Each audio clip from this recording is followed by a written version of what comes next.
The morning light hadn't fully broken yet when Mariah Preston parked her black Ford just across from the Bentonville Police Department. It was just past 7:30, early enough for the city's heartbeat to still be slow and steady, before the rush of sirens and static-filled radios kicked in. The streets of Bentonville, Georgia, a mid-sized southern city, with old brick buildings and deeper-rooted habits, were still stretching awake. It was quiet, almost too quiet for a day that was about to change everything. Inside that low-slung, sand-colored precinct, the kind with flags that hadn't been replaced in years, and framed photographs of long-retired white men in stiff uniforms. No one knew that in less than an hour. The very ground they stood on would start to shift. They had no idea that history was already outside the door. Steadying her breath, Mariah Preston was 47 years old, though her spine stood straighter than most folks half her age. She'd spent 22 years in law enforcement, the kind of years that leave marks, not all of them visible. Her resume stretched across states and ranks: patrol, narcotics, internal affairs, major crimes, and somehow, through all of that, she'd stayed clean, smart, steady, and tough as a railroad spike. Mariah was a mother, a widow, a runner, and a strategist. She was a black woman in a system that hadn't been built for her, but she had carved her name into it anyway. Brick by brick. Fight by quiet. Measured fight. Just 2 weeks ago, in a room with high ceilings and hushed nerves, the mayor of Bentonville, a progressive black man named Lorenzo Bell, along with a slim majority of the city council, had offered her the job that many in the department never imagined a woman like her would get. She was now Bentonville's first black female chief of police, and not just the first by title, but the first with real power, the kind that made people whisper, the kind that scared the old guard into closed-door meetings. But Mariah hadn't come this far to kick in doors. She'd come to walk through them, fully aware of what she'd find on the other side. And she wasn't about to let them prepare for her. That's why, on this overcast morning, she wore no badge, no uniform, no formalities, viz., just dark jeans, a charcoal gray blazer, a white V-neck shirt, and clean sneakers. Her hair was pulled back tight, neat curls shaped with intention. She carried a slim leather folder under one arm. No one would guess it held her appointment letter. No one would guess that the woman walking through the precinct's front doors that morning was the highest-ranking officer in the entire building. And that was the point. Mariah wasn't a stranger to games of perception. She'd been mistaken for a secretary more times than she could count. Been told to wait outside in offices she'd been called to lead. She knew the power of invisibility and how, in the right hands, it could turn into revelation. Today wasn't about introducing herself. That would come later, when everyone had ironed their uniforms and practiced their best yes. Ma'am voices. Today was about seeing the place raw, unfiltered. She wanted the truth, not the performance. The precinct's glass doors slid open with a whisper, and Mariah stepped inside. The lobby was wide and outdated, with cracked tile underfoot and fluorescent lights that hummed like tired bees. The air smelled faintly of burnt coffee and old carpet. To her left, a bulletin board sagged under layers of dusty announcements, most dated at least a year back. There were pictures, 2 birthday parties, retirement send-offs, some faded shot of last summer's barbecue. Not a single black or brown face in the lineup. Behind the front desk sat a young officer, early 20s, maybe with a buzz cut and a patchy mustache. He was slouched in his chair, scrolling through his phone with one hand and eating a half-wrapped breakfast sandwich with the other. Didn't look up, didn't greet her, didn't even flinch when the door clinked shut behind her. Just chewed, clicked and scrolled. Mariah didn't say a word. She looked around instead. A black teenager couldn't have been older than 16, sat quietly near the wall, his hoodie pulled up, hands clasped between his knees. He looked tired, nervous, like he'd already been waiting too long. Next to him, a Latino woman clutched a worn purse and looked toward the desk with the kind of hope that had already been chipped away. Mariah glanced at the clock on the wall. It was already past 7:45, and not a single officer in the lobby had so much as acknowledged the people sitting there. Then she caught the sound. 2 white officers near the coffee machine were chuckling low. One, tall and broad-shouldered, said just loud enough, "Another one of those. Wonder what he's whining about today." The other laughed, but didn't reply. Neither looked toward the kid. Neither cared. Mariah felt the familiar burn rise in her chest, but she didn't let it show. This wasn't new, not to her. This was why she'd come. She moved slowly to the desk, cleared her throat just once. The young officer finally looked up, blinked once, gave her a bored half-smile, and asked, "Yeah, you need something. Not good morning. Not, how can I help you?" "Ma'am?" Just a dismissive squint and an impatient tone. Mariah studied him for a moment. The nameplate on the desk read R. Keller. "I'm here to speak with someone in Human Resources," she said, calmly. Keller didn't move, didn't speak, just went back to his phone. Then, after a beat, said, "They ain't in yet. Come back later." And that was that. Mariah stayed rooted.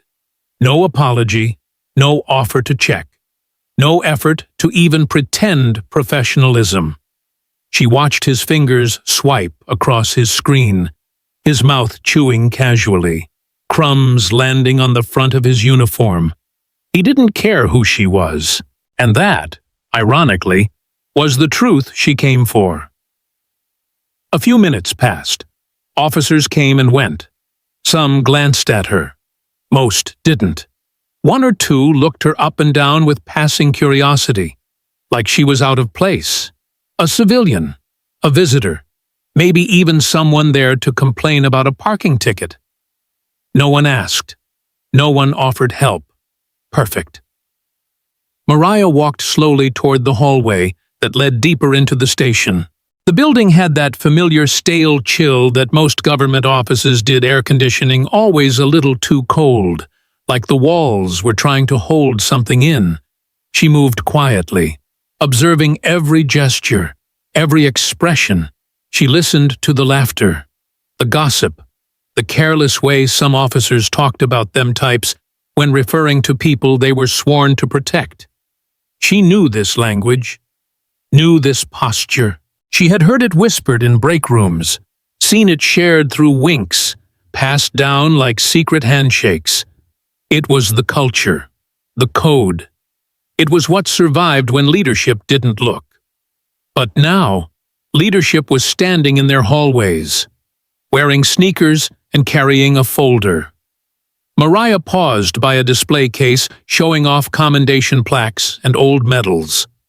The most recent one was dated 8 years ago. The photo next to it showed an officer with his arm around the then chief, both white men grinning wide. She traced the glass with her eyes, took in the dust along the frame. Time didn't just pass, here it settled. But that was about to change. Her phone buzzed once in her pocket, a reminder from the mayor's office. Her official entrance would be at 9 o'clock sharp, in the press room upstairs. Cameras, statements, ceremony. The department would finally meet their new chief. But Mariah wasn't in a hurry. Not yet. She turned around and headed back toward the lobby, her mind already mapping out what would need to be dismantled, who would need to be retrained or removed. The truth was clear now. She'd walked into a department that hadn't just resisted change, it had sealed itself off from it. But the seal was cracked, and Mariah Preston had come with purpose, not permission. No badge, no brass, no grand announcement, just presence. And in a matter of minutes, they'd all know exactly who she was. By the time Mariah Preston circled back into the lobby, it was pushing up on 8:15. The place was busier now, more boots clapping against tile, more chatter bouncing off the walls, more of Bentonville PD waking up and falling into its well-worn rhythm. But beneath the surface of activity, there was a stale, unbothered indifference that hung in the air like smoke after a campfire. It was the kind of place where people knew who belonged and who didn't. And right now, to every uniformed body moving past, Mariah was a nobody. And that was exactly what she needed them to believe. She scanned the room again, this time more deliberately. The black teenager she'd seen earlier was still sitting in the same spot, hunched over near the left wall under the faded framed portrait of the precinct's founder. He had to be maybe 16 or 17, slim frame, jeans too short at the ankle, hoodie pulled up like armor. His eyes kept flicking up toward the front desk every few seconds, hopeful at first, but now drained. He'd clearly been waiting a long time. Way too long. Mariah glanced up at the clock again. She'd first spotted him not long after 7:40, and now it was past 8:15. That boy had been sitting there, unattended, for well over half an hour. Still, not a single officer had addressed him. Not even a glance. She turned her attention to the reception desk again. The same young officer, name tag reading R. Keller, was still there, still leaning back in his chair like gravity owed him something. His phone was in one hand, a half-empty coffee cup in the other, same screen glow on his face, same glazed-over stare. He didn't even look up when she approached this time, just muttered, like she was interrupting a podcast. "I'd like to speak to someone in human resources," Mariah said, crisp but calm. Keller raised his eyes slowly, gave her a once-over like she was trying to sell something he didn't want, then shrugged. "They're busy." She waited. No offer to check. No explanation. Just a shrug and a look that said, "Not my problem." Mariah didn't move. She'd spent 22 years in this line of work, and she knew how to hold still when necessary. Knew how to apply pressure without raising her voice. She watched him fidget with the volume on his phone, pretending to be occupied. "Finally," she asked, "can you let someone know I'm here?" He sighed loudly, like she'd asked him to mop the floor with a toothbrush. I could," he said, dragging the words out, "but unless you got an appointment or some actual business, they're not gonna come out here just for—" He trailed off. Didn't say it. Didn't have to. Mariah raised an eyebrow. Just for what Keller blinked. Didn't answer. Instead, he took another long sip of his coffee and mumbled something that sounded like one of those days. Then he leaned back, picked up his phone, and returned to scrolling. That's when it happened. From a few feet to her left, across the lobby where a group of 3 officers stood, gathered near the water cooler. A white sergeant, tall and red-faced with short-cropped hair, chuckled and nudged his colleague. His voice was just a little too loud to be accidental. "Another one of those cases," he muttered, gesturing not so subtly toward the black teenager still waiting in the corner. "Bet he's here to complain about somebody breathing too hard." The other officer, a younger guy with a military buzz cut, laughed into his palm. The third just smirked and looked away. Mariah turned slightly. She didn't say anything. Not yet. But her ears were ringing. She'd heard versions of that same joke too many times in too many precincts across the country. Always whispered just loud enough. Always said in the company of those who wouldn't challenge it. And always meant to signal exactly who was welcome in the building and who wasn't.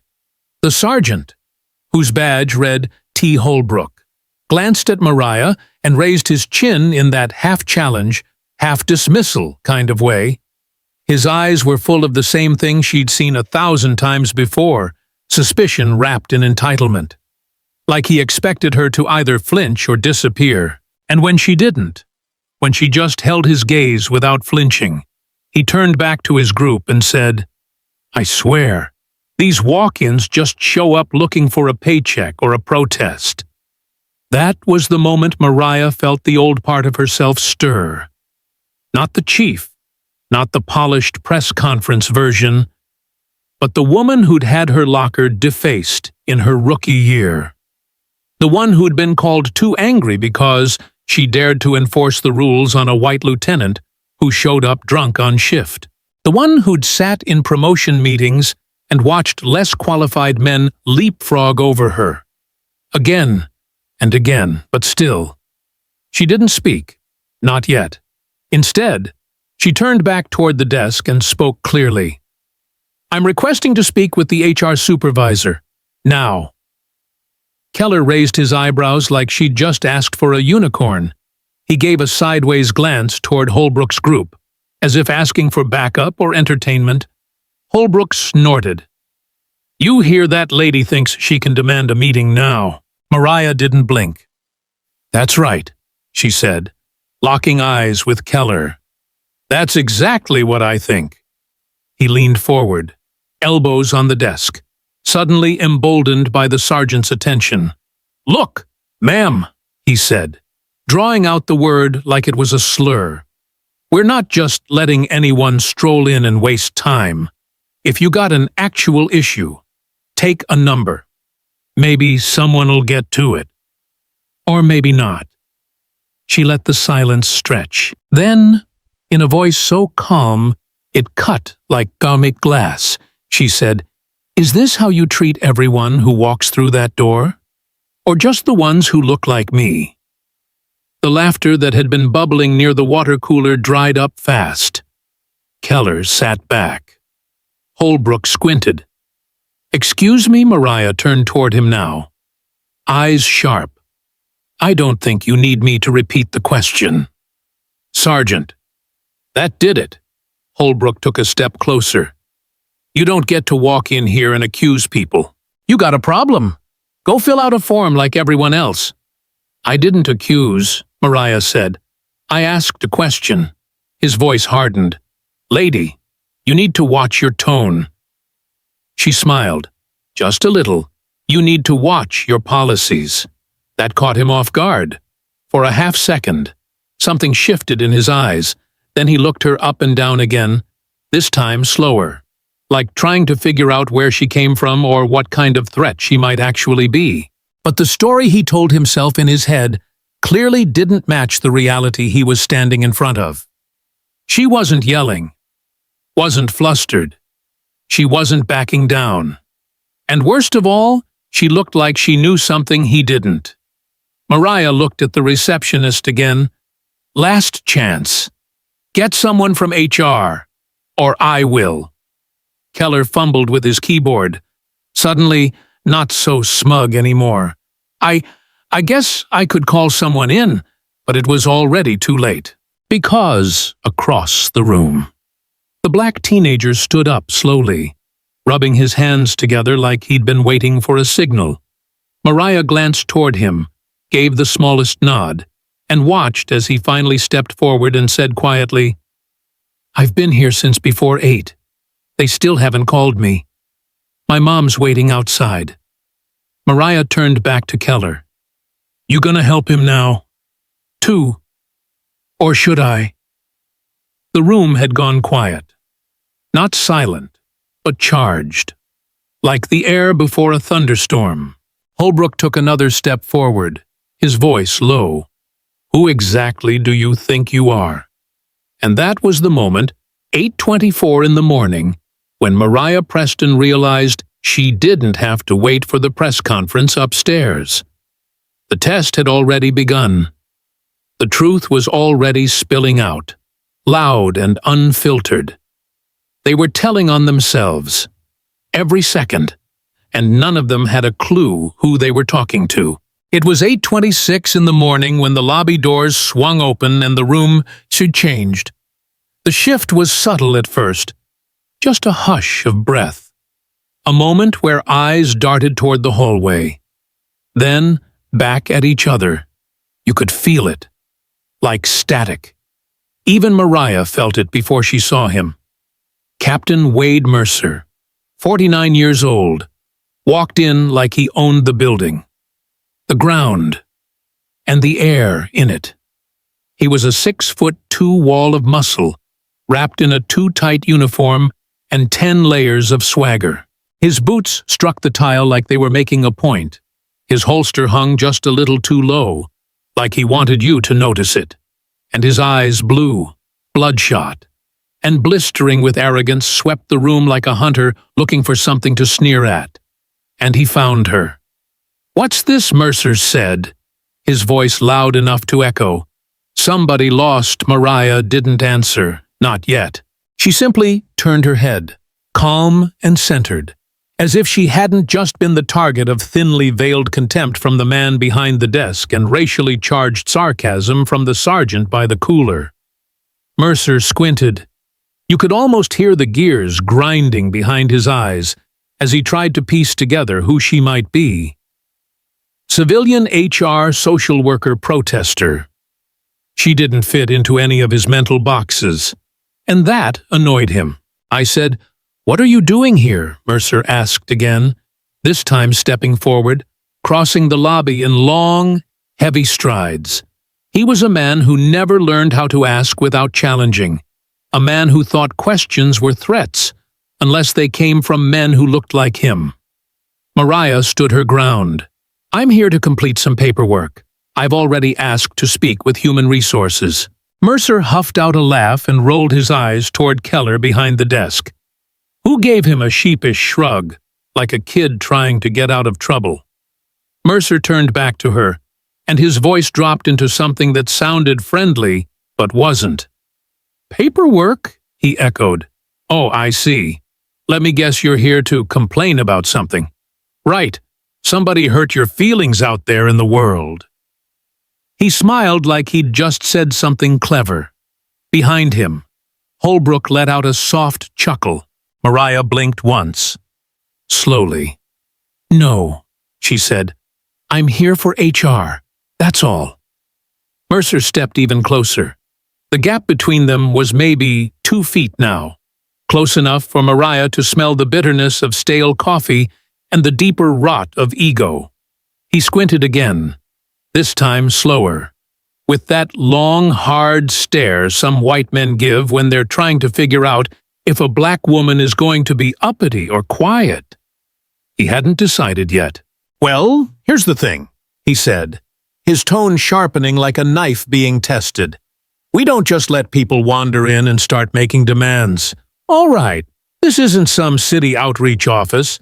This is a police department. You want to fill out forms? Try the community center." Mariah didn't flinch. "This is police-related business," she replied evenly. "And I'm not wandering. I'm waiting." Politely. That word politely seemed to prick something in Mercer's pride. His jaw shifted. "Is that your idea of polite? Making a scene out here, giving my officers attitude?" Mariah's tone didn't rise. "Your officers?" she repeated softly, her eyes scanning the room. Interesting choice of words. That's when Mercer's mask cracked. He took a step closer, now practically nose to nose. "Listen, lady," he said, his voice dropping to a low growl. "I don't know what you think you're doing, but I've been running this floor longer than you've been filling out job applications. You don't bark orders here. You don't demand anything. You stand in line like everybody else." Mariah's voice stayed cool, steady. "I'm not demanding anything. I've made a request, and unless there's a rule I'm unaware of, I'm entitled to speak to Human Resources without being ridiculed or threatened." He laughed again, this time harsher, louder. "Entitled Oh, there it is. There's that word. More officers had begun to gather by now, some standing in doorways, others peeking out from behind cubicles or stairwells. It was 8:31 on a Tuesday morning, and the quiet commotion had turned into something else. No one was laughing anymore. They were watching now. Really watching. Because something was happening here. Something that didn't feel like part of the normal. Mercer noticed it too. He didn't like it. "What's your name?" he snapped. Mariah didn't answer. He stepped forward again, now invading her space in a way that was too familiar to be accidental. "I asked you a question." She stepped back, but only an inch. "I'm not required to give you my name. I haven't broken any laws. I've done nothing wrong." His voice sharpened. "You're starting to." That was it. That was the moment. That split-second pivot, when irritation becomes aggression. When insecurity wrapped in power becomes violence. "You know what Mercer said?" His voice louder now. "I think you need to leave." "I'm not leaving," Mariah said calmly. "Not until I speak with HR." Mercer's face twitched. "You refusing a lawful order? There's nothing lawful about it." His hand shot out. Not fast, not subtle, but with full intention. He grabbed her arm, hard, just below the shoulder, fingers like a clamp. The air snapped. Mariah's body shifted, instincts firing. Her hand came up, not to strike, but to break the hold a swift, practiced move that every officer learns on day one. Mercer hadn't expected it. He stumbled back half a step, and then he snapped. Without warning, without hesitation. His fist came flying, a blunt hammer of rage and embarrassment wrapped in authority. The punch landed square across Mariah's cheek, her head snapping sideways from the force. The sound was sickening, flesh against flesh, bone against resolve. She stumbled. Her heel hit the base of the front desk, and she went down, not hard, but enough to turn gasps into silence. For a moment, the whole room froze. No one spoke, no one moved. The only sound was the distant hum of the vending machine and the buzz of fluorescent lights above. Mariah didn't cry out. She didn't groan. She just sat there for a beat, one hand flat on the floor, the other pressed to the spot where his knuckles had connected. Then, with a grace that should have shamed every man in the room, she pushed herself back up, slowly, deliberately. When she stood, her posture was straight, her eyes were clear, her voice, when it came, was calm enough to make the walls shake. "That," she said softly, "was a mistake." Mercer took a step back, blinking, confused, angry, then defensive. "You got in my face," he barked. "You touched me. You resisted." But no one was nodding now. No one was laughing. The audience he'd been playing to had vanished into silence and shame. Mariah's lip was bleeding. Her pride wasn't. She took a breath, just as a door burst open down the hall behind them. Out came a man in khakis and a white shirt. Papers in hand, Alan Dorsey, HR manager. His eyes scanned the scene. First the crowd, then Mercer, then the woman standing in front of him. His jaw dropped. "Oh, my God," he whispered. Chief Preston Time stopped. Someone gasped. Holbrook muttered, "Wait, what did he just say?" Dorsey dropped the papers, eyes wide. "Chief, are you all right? Did you just—" Mariah turned toward him, nodded once, then looked back at Mercer. He was pale now, sweating, his jaw slack. "No," he said. "No, that's not— She can't be. No one told us." Mariah didn't raise her voice. She didn't need to. She turned slowly to the officers surrounding her, their faces now tight with disbelief, fear, and dawning regret. And with the same composure she'd shown from the moment she entered, she gave the order. "Arrest Captain Wade Mercer, now." The silence after the punch wasn't just quiet. It was seismic. It was the kind of silence that feels alive, like something is holding its breath. Mariah stood there with the mark of Mercer's knuckles blooming on her cheek, her body steady but humming with restrained fury. Her jaw was tight, her posture upright, and her eyes were locked not on the man who hit her, but on the whole room. And the whole room, every inch of it, had gone still. It was exactly 8:34 in the morning, and for the first time since she'd walked in, no one was laughing. No one was scrolling their phone. No one was pretending not to see. And then, just as the moment threatened to drown in that stillness, the side door to the hallway flew open, papers scattering like startled birds. "Wait! Wait!" came the voice, sharp and panicked. Alan Dorsey, the department's senior HR administrator, bolted into the lobby in khakis and a rumpled white shirt, his gray hair flaring out at the edges like he'd left a fan on in the office. He was holding a manila folder, halfway open, with a printed appointment memo flapping in one hand. His eyes scanned the room like he couldn't quite process what he was seeing. Then his gaze locked on Mariah, blood on her lip, cheek already beginning to swell, her shoulders square like she was holding the building up. And Dorsey froze. His face lost color, his mouth opened. Then the words tumbled out like a man who couldn't believe he was living the moment he was in. "Oh my God," he said, breathless. "That's Chief Mariah Preston." The words dropped like a bomb in the middle of the room.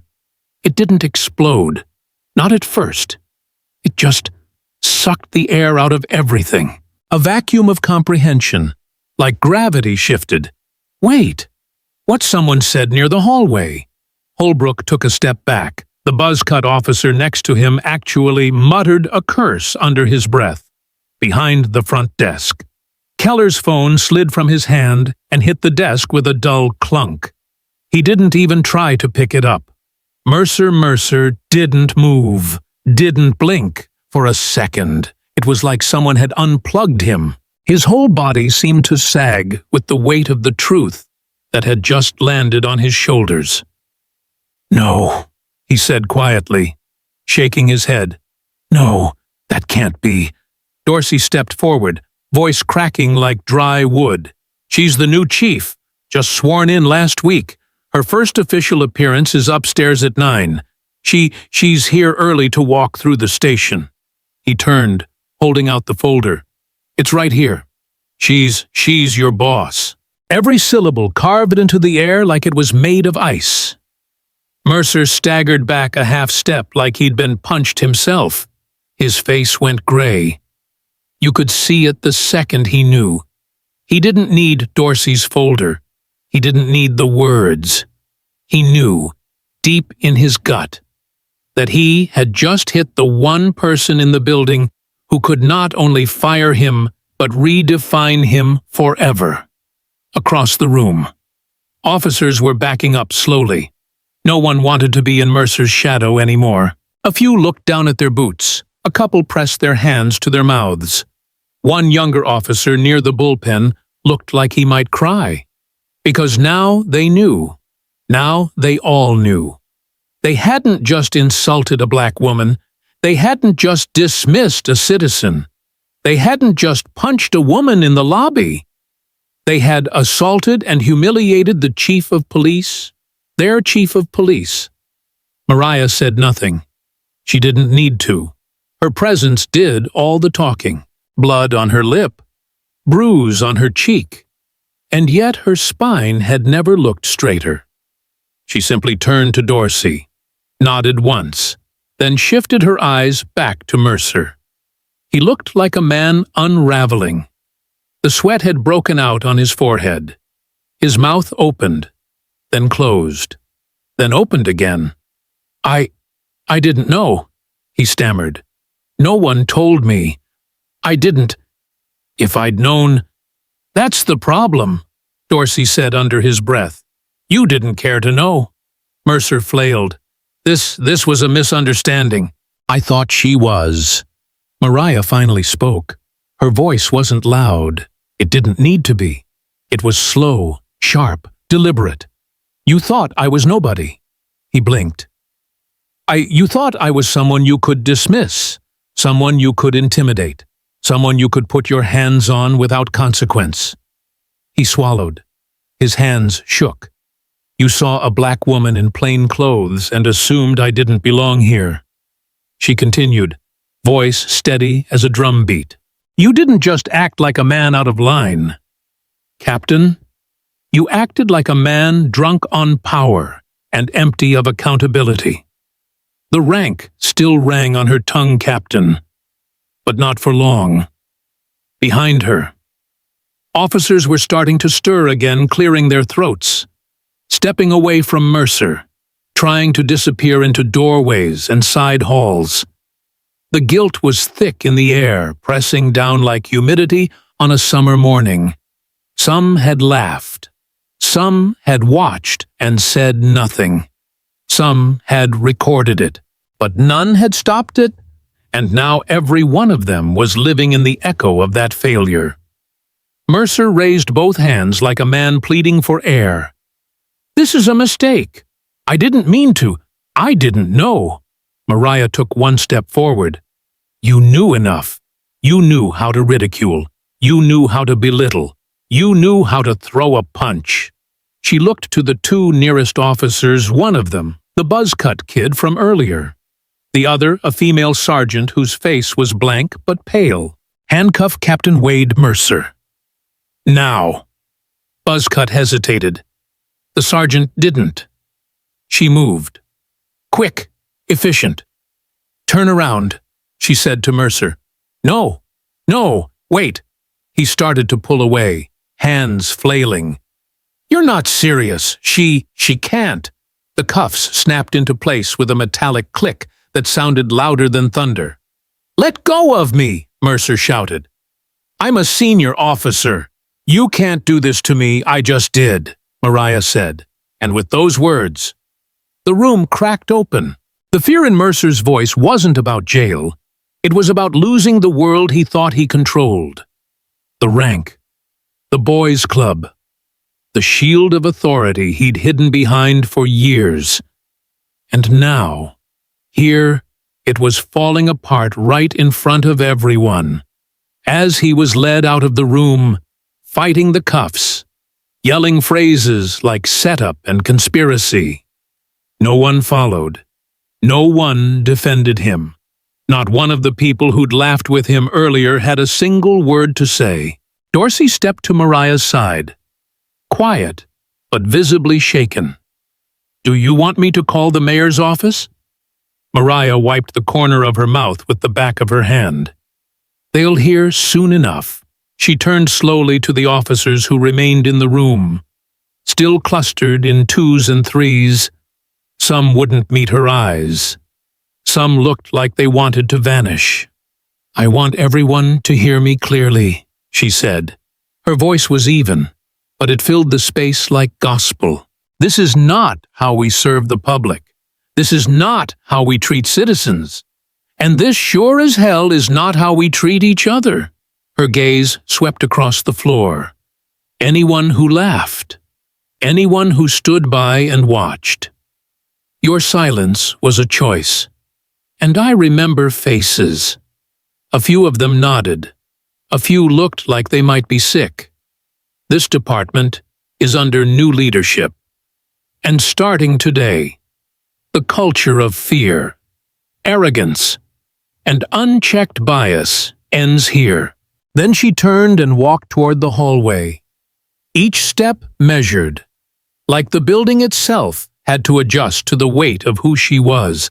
And somewhere deep inside, behind glass walls and forgotten paperwork, Bentonville Police Department began to crack open. Not from noise, but from the sound of truth walking in with her head high and not backing down. For a moment, the sound that followed wasn't a shout, wasn't a siren, wasn't even the rattle of Mercer's boots as he was dragged away. It was silence, not dead silence, but the kind that pulsed like a storm just before the thunder breaks. It was 8:37 in the morning, and the walls of the Bentonville Police Department were holding their breath, unsure of what came next, but absolutely certain that the old order had just been cracked wide open. Mariah Preston stood in the center of that hush, no longer a mystery, no longer the woman they dismissed, ignored, or struck. She was the chief now, their chief, and she didn't need a badge on her chest to prove it. Her authority wasn't hanging from her belt or stitched into a patch. It was in her voice, in the calm steel of her posture, in the silence of every man and woman who had once laughed just minutes ago and now couldn't meet her eyes. She raised her chin, brushed a streak of blood from the edge of her mouth with her thumb, and looked at the two officers flanking Mercer, one still gripping the cuffs, the other frozen in place, waiting for permission that had already been granted. And then, in a voice that didn't waver, didn't rise, didn't ask, commanded, she said, "Arrest Captain Wade Mercer. Immediately." That was all. 7 words. No speeches, no shouting, no dramatic pauses. Just truth, delivered like a stone dropped into still water. For half a second. Mercer didn't move, neither did the officers. It was as if they needed a second to catch up to the reality of what she'd just said, because no one, not in all the 18 years that Mercer had prowled these halls with a scowl and a swagger, had ever given an order that made him look small. And yet, there it was. The sergeant to Mariah's left, Carolyn Knox, was the first to react. She was in her early 40s, a woman with tired eyes and a silver wedding band she twisted when she was nervous. But right now, her hands were steady. She nodded once, firm and silent, and stepped behind Mercer. "Captain Mercer," she said, "voice official. You are under arrest for assault on a superior officer and use of excessive force against a civilian on department property." Mercer's mouth fell open. "No, no, you can't do this," he barked. "You don't get to do this to me. I didn't know who she was. I was just—" He looked around, scanning faces like someone who realized the courtroom had flipped, and he'd just become the defendant. "Sir," Knox said again, stepping closer. "Turn around." He shook his head. "You're all making a mistake. This is political. This is staged." But no one moved to stop her. No one offered him cover. Not Holbrook, who just 30 minutes ago was cracking jokes about another one of those. Not Keller, who sat behind the front desk like a stone, blinking at the phone he still hadn't picked up. And not the officers leaning in doorways, the ones who'd smirked or nodded or looked away when Mariah had first asked for help. They were all still now, stone still, because it wasn't just Mercer on trial in that moment, it was every man and woman who had co-signed his behavior with silence. Mercer started to back away. "You're gonna regret this," he hissed. "You're all gonna regret this when this whole thing turns into a circus. I'm a decorated officer. I've been on this force since Knox cut him off. Turn around. Now." He opened his mouth again, about to bark something, then saw the look in her eyes, the quiet, exhausted resolve of someone who had probably smiled through Mercer's rants for 5, maybe 10 years, and now finally had permission to stop pretending she respected him. He turned. The cuffs clicked shut, tight and final. It was the sound of 17 years of unchecked power collapsing in under 7 seconds. Mercer turned his head slightly, eyes bloodshot, mouth twitching. "You're making the biggest mistake of your life." "Preston," he growled. Mariah didn't blink. "No, the biggest mistake was yours when you thought nobody would hold you accountable." He struggled once, then gave up. Knox and another officer, young, blonde, barely into his 30s, took him by the elbows and began to walk him out. He didn't shout anymore. His voice had cracked. Now, he just looked like something unraveling. And when the front doors closed behind him with a loud thunk, it felt like the room had been waiting to exhale. Mariah turned back to the lobby. Her eyes swept the faces around her. She didn't have a list. She didn't need one. She remembered every person who had looked away, everyone who laughed, everyone who watched it all unfold and decided it wasn't their place to speak. And now it was her place to speak. "I want the following officers placed on immediate administrative leave," she said, her voice low but cutting through the room like a whip. "Sergeant Holbrook, Officer Keller, and the following will be referred for internal review: Officers Delgado, Reynolds, and Price. Effective now." Each name landed like a gavel. Holbrook looked up, stunned. "Ma'am, I didn't lay a hand on you. I wasn't—" "You laughed," Mariah interrupted. "You encouraged it. You participated in a culture that gave that man power. And you did nothing to stop him. Not one of you did. And that's exactly how this rot survives." Keller finally stood from behind the desk, pale and blinking. "Ma'am, I didn't know." "Exactly," she snapped. "You didn't know, because you didn't care to find out." Nobody moved. Nobody raised their voice. There wasn't a single soul in that lobby who didn't know that she was right. The same apathy that let Mercer run wild had kept the rest of them sitting down and staying quiet. She glanced at the hallway. "Sergeant Knox, please assign temporary coverage for front desk operations. Keller's to be removed immediately." Knox nodded. "Yes, ma'am."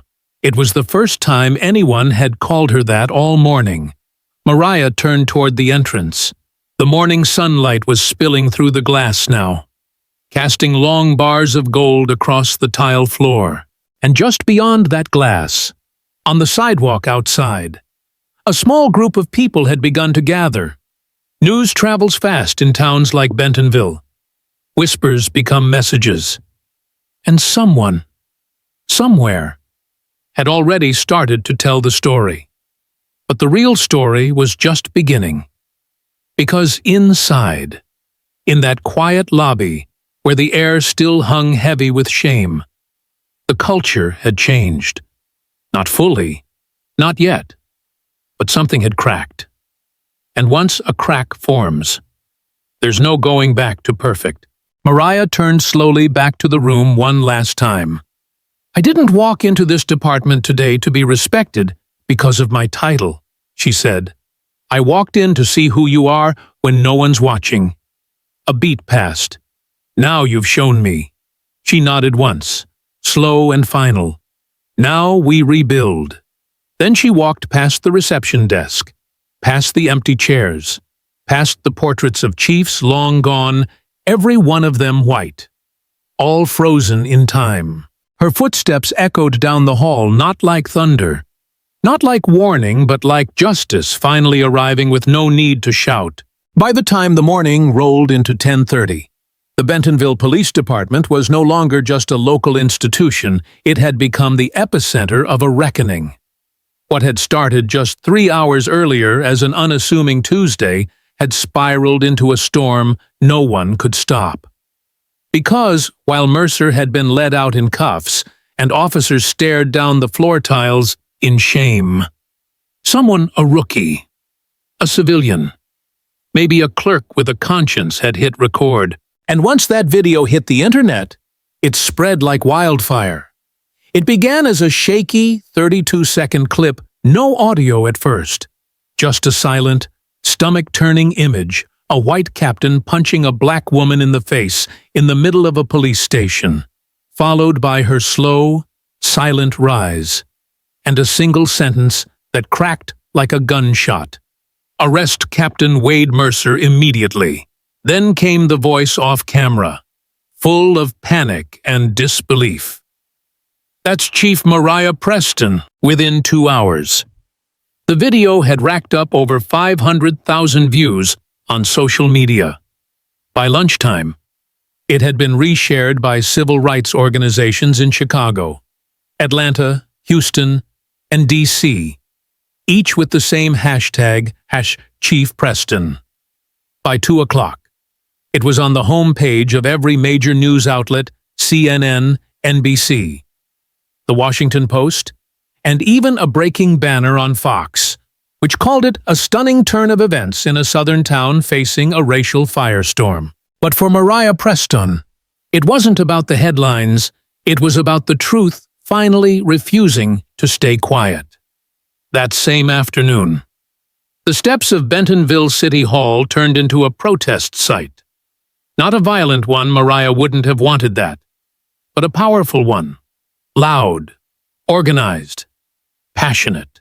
By 5 o'clock, over 800 people had gathered: clergy, students, mothers with kids, veterans in old campaign hats, even former officers who'd quit long ago when they saw what this place had become.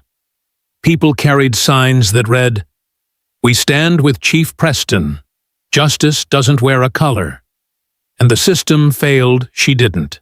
Speakers took to bullhorns and folding chairs, reading off the names of civilians who'd filed complaints against Mercer over the past 10 years, many of which had mysteriously disappeared from department records.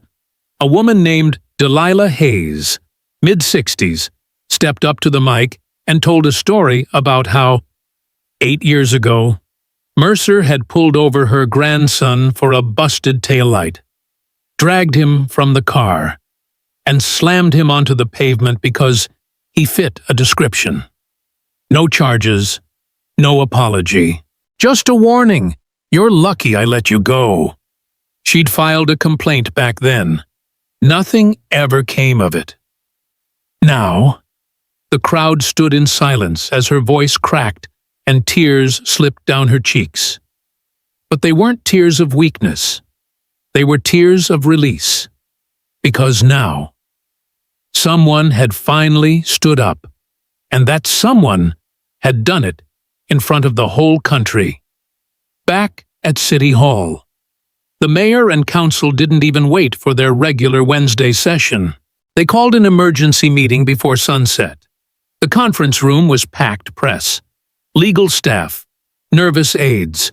Mayor Lorenzo Bell, who had appointed Mariah just weeks earlier, sat at the head of the table, not as a politician, but as a man who understood exactly how quickly the ground could shift beneath your feet. He listened quietly as his chief legal advisor ran down the immediate fallout: community trust broken, civil liability pending, national outrage boiling. But Lorenzo wasn't rattled. He leaned forward, hands clasped, and said just one sentence: "Then we clean it up now." Within 48 hours, Captain Wade Mercer was formally terminated, his pension revoked, and all internal protections stripped. There was no press conference, no attempt at spin, just a signed notice delivered straight to the county office with the words "gross misconduct, abuse of power, and physical assault of a superior officer."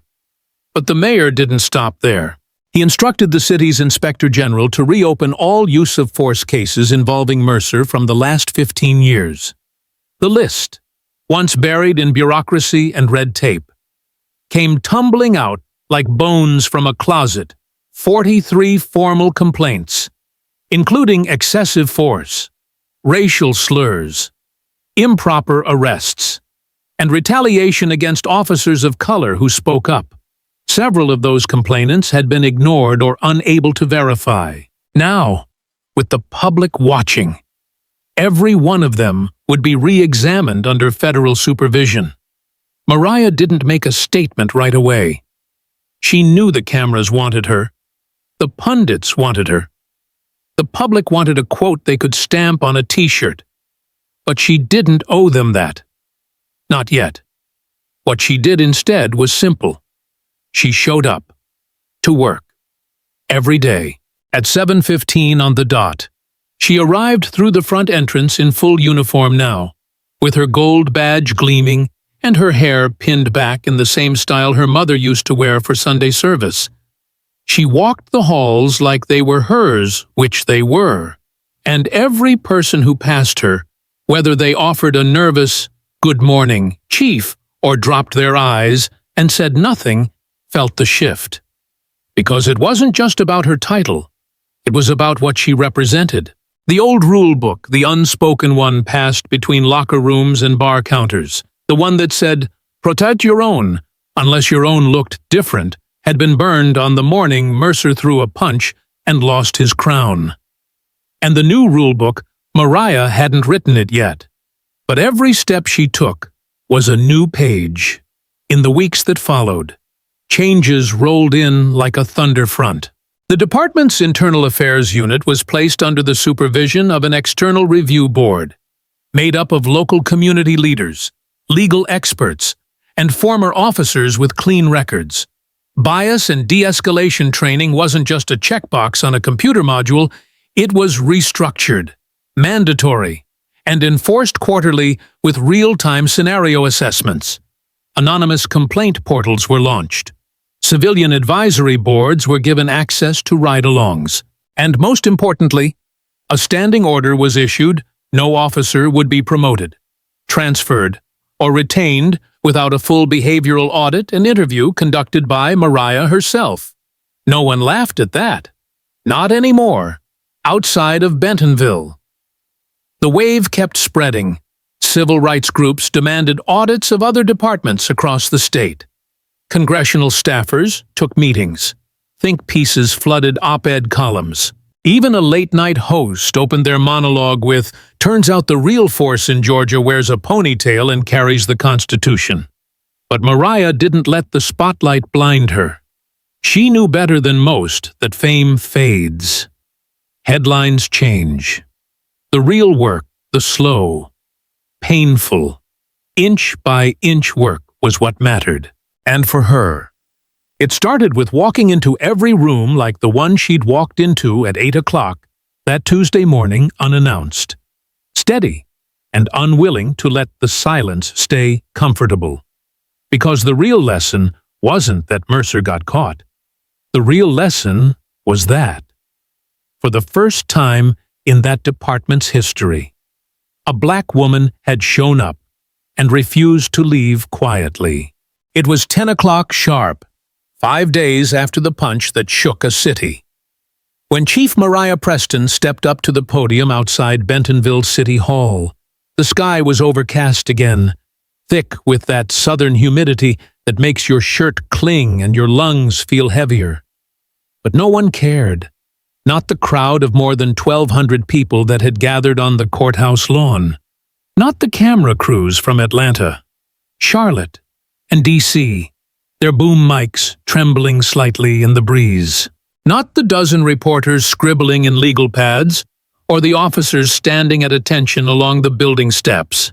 And certainly not Mariah, who stood in the center of it all with the kind of calm that doesn't need volume to be heard.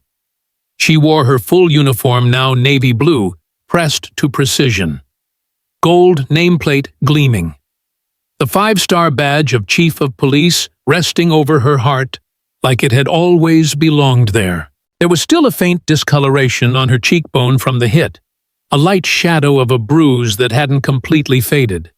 But she hadn't covered it with makeup. She hadn't hidden it. That mark had become a symbol not of weakness, but of truth. It was the place where arrogance had tried to strike her down, and failed. The mayor introduced her briefly, then stepped aside. No applause, not yet.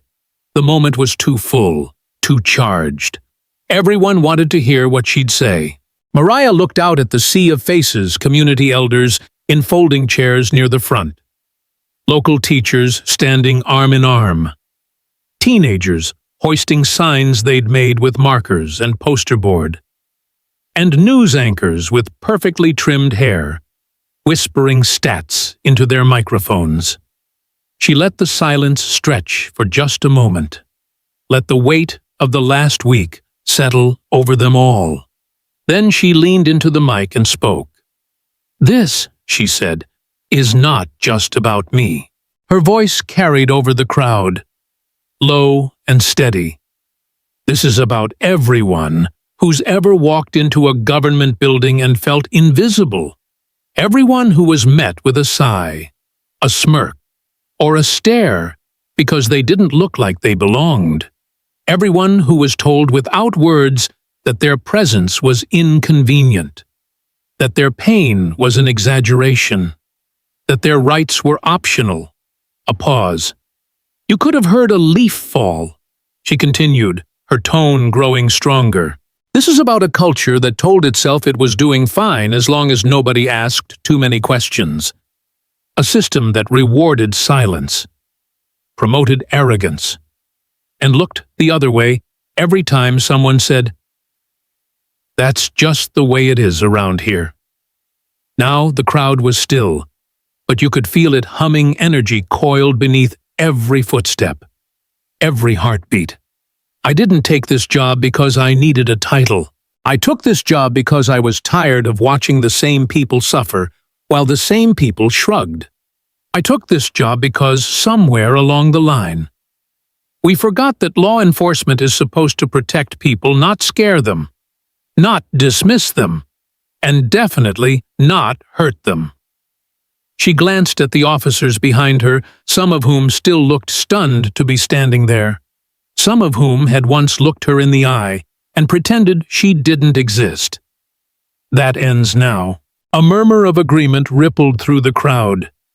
Someone near the front said, "Amen," under their breath. Mariah straightened her spine and gripped both sides of the podium, her voice shifting from steady to unshakable. "I'm here to tell you what's coming next." She raised her eyes to the rows of reporters. "Full reform," she said clearly. "Real reform. Not buzzwords, not slogans, not checkbox training modules that get ignored after a week." She counted on her fingers. "Internal oversight, that means something.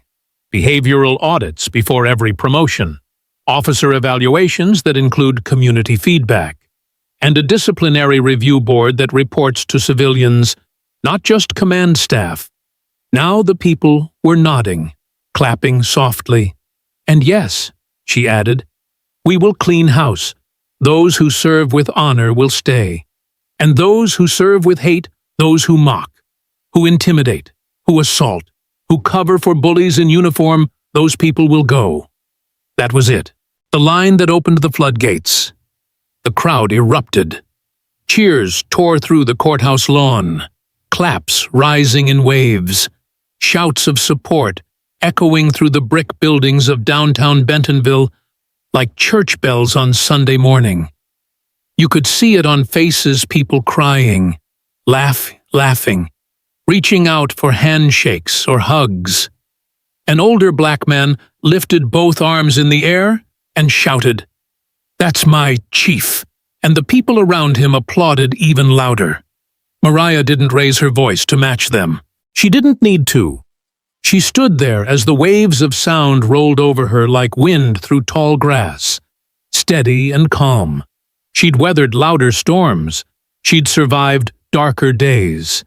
This was the sound of something breaking and something better trying to rise in its place. When the crowd quieted enough to hear her again, she offered one more thing. "I know change doesn't happen overnight.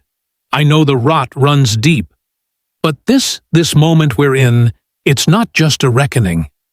It's an invitation to speak, to act, to lead, to remember what public service actually means." She looked directly into the cameras now, her voice soft but razor-sharp. Bentonville will not be the city that ignored what it saw. We will be the city that answered. And, with that, she stepped back from the podium. Another roar of applause broke out, louder than before. Behind her, Mayor Bell was wiping a tear from his cheek with the back of his hand. Several officers in uniform applauded too, their faces solemn but respectful, some for the first time truly seeing the woman who now led them. Over the next few weeks, change didn't just arrive. It moved in. The front lobby of the department was repainted and repurposed, glass windows added for transparency. Community liaison staff hired to greet civilians instead of impatient officers with phones in their hands. The old photo wall of past chiefs was expanded to include space for future leadership, diverse, inclusive, and visible. Training sessions turned into real workshops. Not just sensitivity training, but conflict resolution. Implicit bias courses taught by people from the very neighborhoods the department served, and routine psychological evaluations for all field officers mandatory, not optional. 2 officers resigned the second week. 3 were let go by the end of the month.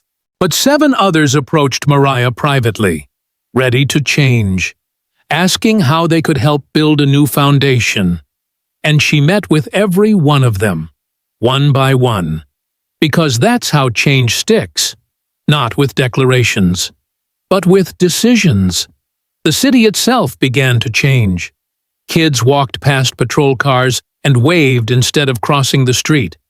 Church groups invited officers into their meetings. School principals began to hold public safety roundtables with Chief Preston at the center. Always listening, always firm, never rattled. One afternoon, just a few blocks from the precinct, a young girl, maybe 10 or 11, ran up to Mariah outside a community center and said, "You're that police lady that didn't back down." "Right?" Mariah smiled. "I guess I am." The girl grinned wide. "I want to be like you." And in that moment, with the sun catching on her badge and a bruised city slowly learning to breathe again, Mariah realized something she hadn't fully felt, not even on that stage, not even when the handcuffs clicked on Mercer's wrists. She wasn't just enforcing law, she was rebuilding trust, and trust, once earned, doesn't echo like applause. It lingers. What happened in Bentonville wasn't just one story, it was a mirror, held up to every town, every department, and every citizen in this country. And if you're sitting there, watching this video, hearing the name Chief Mariah Preston and thinking, "That's powerful, that's inspiring," let me tell you something important. It's not just a story. It's a warning. It's a blueprint. And it's a call. Because what unfolded over the course of just 5 days, from a punch thrown at 8:30 in the morning to a city erupting in protest by 5 that evening, to a woman standing on the steps of City Hall declaring the end of silence, is what happens when one person refuses to shrink, and an entire community decides it won't look away. That kind of courage doesn't belong to one woman. It belongs to all of us. And if we're smart, if we're awake, it's time to start asking ourselves some real questions. What do we do when the people sworn to protect us use their badges to bully? What do we do when silence in a room is just as dangerous as the violence we pretend not to see? What do we do when the system isn't broken, but designed to work for the few? While the many are told to wait their turn, take the abuse, and be quiet. We stand up, we speak out, we push back with truth, with facts, with voices louder than the ones trying to shout us down, and we do it together. That's the real lesson here. Because Chief Preston didn't win that fight alone. Sure, she stood her ground. Sure, she kept her cool when a grown man with a badge and a bruised ego tried to knock her down. But what happened next? The video going viral. The city council holding emergency meetings. Mercer getting fired within 48 hours. And 40-plus old complaints getting reopened that happened because people paid attention. Because someone pressed record. Because someone shared the story. Because everyday folks, teachers, veterans, parents, kids stepped out of their homes, logged onto their phones, and said, "No more." So let me be real with you. If you think your voice doesn't matter, think again. If you think change only happens when cameras show up or elections roll around, you're missing the moment. Change starts when you click that share button. Change starts when you send a video like this to your cousin, your coworker, your neighbor. Change starts when you hit subscribe. Not because you're just following a channel, but because you're joining a movement of people who believe in truth, justice, and accountability, not just for the big names, but for the people who get ignored, stepped over, or silenced every single day. Look, it takes 2 seconds to hit like. It takes 30 seconds to leave a comment or share a story. But those seconds add up, and when you multiply them across 10 people, 100, 1,000, now you've got momentum. Now you've got a wave. And you'd be amazed what that wave can carry: stories like Mariah's, voices like yours, ideas that don't just echo inside your feed, but ripple into real-world change. Think about it. 5 minutes of video footage flipped a department upside down. One voice at a podium reset the tone of a city. One decision to not back down led to dozens of reforms inside a system that used to be untouchable. That's not fiction. That's not wishful thinking. That's what happens when we stop scrolling past injustice and start standing still long enough to witness it and then act.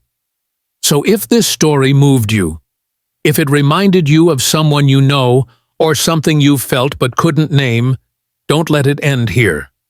Subscribe to this channel. Stay connected. Be part of the circle that lifts up stories like this. Because there are more out there. So many more. Stories that haven't gone viral yet. Stories that never made the headlines. Stories that are waiting for someone like you to say, "This matters." And let's be clear, subscribing isn't just about numbers on a screen.